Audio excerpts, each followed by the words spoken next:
किसी शहर में एक डॉक्टर रहता था। उसकी बेटे की अभी हाल ही में किसी दूसरे शहर में शादी हुई थी, जिसका नाम रेनू था। रेनू के ससुराल में सिर्फ 3 लोग ही रहते थे, एक वो, दूसरा उसका पति और तीसरी उसकी सास। शादी के बाद ससुराल में कुछ समय तक तो सब ठीक रहा, लेकिन कुछ समय बीतने के बाद रेनू और उसकी सास में आपसी खटपट होने लगी। कुछ दिन बीते, महीने बीते, लेकिन सास और बहू के संबंध सुधरने की बजाय पहले से और अधिक बिगड़ते गए।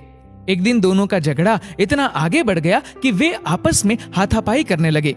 तब रेनू दुखी होकर अपने मायके चली गई और सोचने लगी कि वह अपनी सास को सबक सिखा के रहेगी।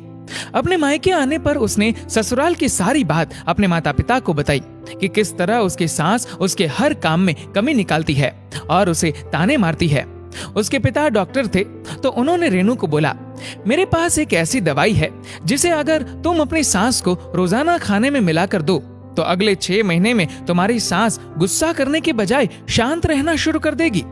रेनू यही चाहती थी कि उसकी समस्या का कुछ समाधान निकले, तो उसने पिता से बोला, ठीक है पिताजी, आप मुझे वह दवाई दे दीजिए। उसके पिता बोले, दवाई तो मैं तुम्हें दे दूंगा, लेकिन तुम्हें वैसे ही करना होगा जैसा मैं तुमसे कहूंगा, वरना इस दवाई का उल्टा असर होने पर तुम्हारी सास को कुछ भी हो सकता है। अगर मंजूर है तो मैं दवाई देता हूँ। रेनू बोली, ठीक है पिताजी, आप जैसा कहोगे मैं वैसा ही करूंगी।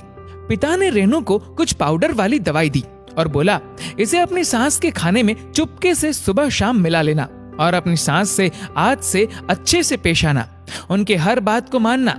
अगर वह किसी बात पर डांटे तो पलट कर जवाब देने के बजाय चुपचाप सुन लेना। रेनू अपने पिता से दवाई लेकर अगले दिन ही अपने ससुराल चली गई। ससुराल में अब रेनू का व्यवहार एकदम बदल चुका था। वह अपनी सास की बहुत सेवा करने लगी, अपनी सास की हर बात मानने लगी। वह अपनी सास को हर दिन स्वादिष्ट खाना खिलाने लगी और जब सास उसे किसी बात पर डांटती तो वह अपने पिता की बात याद रखकर चुप रहती। कुछ महीने बीत जाने के बाद सास के व्यवहार में बदलाव आना शुरू हो गया।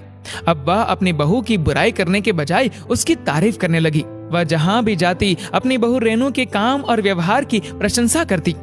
उधर रेनू का व्यवहार भी नाटक करते करते सच में बदल चुका था। अब सास बहू के संबंध मधुर हो गए।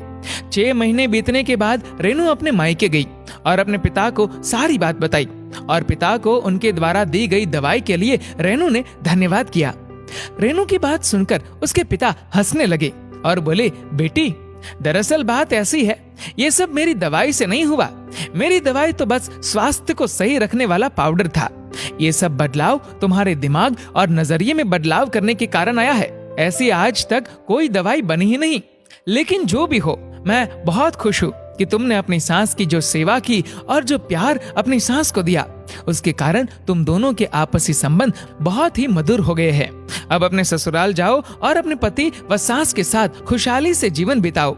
दोस्तों, ये कहानी बहुत ही बड़ा संदेश देती है कि कैसे हम अपने रिश्तों को टूटने से बचा सकते हैं। हमें अपने रिश्ते में दूसरे से बिना किसी उम्मीद के उसे अपना स्नेह व प्यार देना चाहिए और आए दिन होने वाली छोटी छोटी बातों को नकार देना चाहिए। ऐसा करने पर हमारा रिश्ता न सिर्फ टूटने से बचेगा, बल्कि उस रिश्ते में ऐसी ताकत होगी जो किसी तूफान के आने पर भी रिश्ते को टूटने नहीं देगी।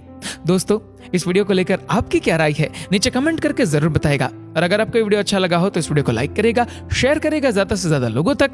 और ऐसी और भी इंस्पिरेशनल वीडियोस के लिए सब्सक्राइब करें हमारे यूट्यूब चैनल को और फेसबुक पर फॉलो करें हमारे पेज को। धन्यवाद।